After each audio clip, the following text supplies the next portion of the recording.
Hello guys, may gabi mga Santa Ana chess players. So karong gabi una akong i-video kung unsaon to pagpangita sa database sa mga dula sa mga world champion. So para ato silang ma-analyze ang dula. Okay, so una natong buhaton is ato sa Google. Okay, Google, type na din nato ang example gusto nimo ma-review ang dula ni Magnus Carlsen. So type na to Magnus Carlsen then 365 chess.com, enter dayon. Okay, so i-click na to diri kani siya. Mugawas dayon ang database ni Magnus diri. So dara mga tournaments played, then iyang mga opening. So Magnus Carlsen repertoire with white pieces. So mo ni siya kasagara kung mag white si Magnus mo ni iyang mga opening. So kasagara gyud si Magnus A4 player gina siya. So nara diri 55 games, Roy Lopez, Queen's Gambit 53 games, Petrov Defense 38, Roy Lopez Berlin Defense, Open Variation 37 games, nara diri Sicilian Defense. So mo na siya with black. So mo na nila mga games played by Magnus. Example diri is Magnus Carlsen versus Arjun Erigaisi. So kung gusto na to i-review ang ilang dula, click na to diri ang view. Okay? Dayon, mugawas na dayon ang database. So, para ma-review na to, kani atong kapiyo ng ilang notation sa dula na. O man ilang record. So kana, highlight na to, copy na din na to. So atong buhaton dayon, pag man atong copy sa database niya, sa mga chess notations nila. Adto dayon ta sa play.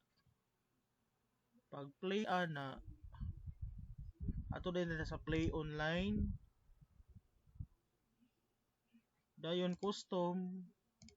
Dayon dirita sa i-click standard dirita sa classroom analysis. Okay, so new room din ta. Na.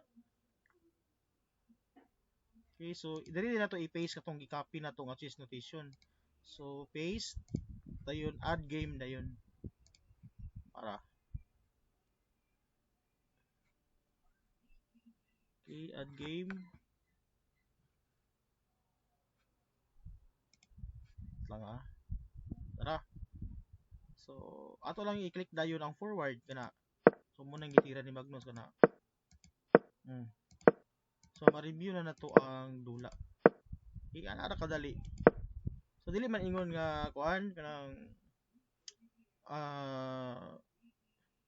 ato siyang gi-download ana para memorize ang dula.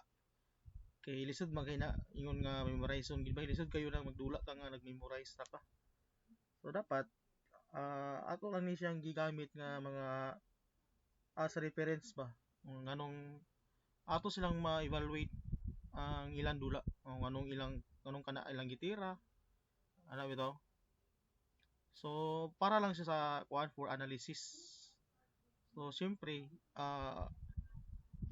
kuan dapat mabaw-an na to ang first 10 moves bitaw sa kuan gid mga opening, example sa Roy Lopez na at least mabaw-an na to ang first 10 moves niya kay na magiusahay nga pag 4 moves pa lang daan na blunder na nagansi na ka sa pawn or sa piece.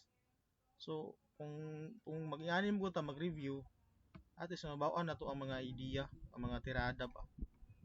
At least sa first opening pa lang daan, first 10 moves pa lang daan, dili at ma-blunder. Kay mostly man gud kay first opening pa lang daan murag gansi naman. So di na talaga ganahan og dula. So at least ang imo na din problemahon ang middle game na lang dayon og end game. So at least sa opening pa lang daan dili na ka ma-blunder. So importante gid gyapon nga magtuon ta sa opening. So magyapon sa una, ingani magyapon ipangbuhat nila ni Magnus sa una. Nag-analyze man sila sa mga moves kay ang dula man gud nga classical chess is i-record man gud ang dula. So mo na siya ang purpose para ma-review, ma-analyze mo gid siya ang purpose sa pag-record, ma-review, ma-analyze or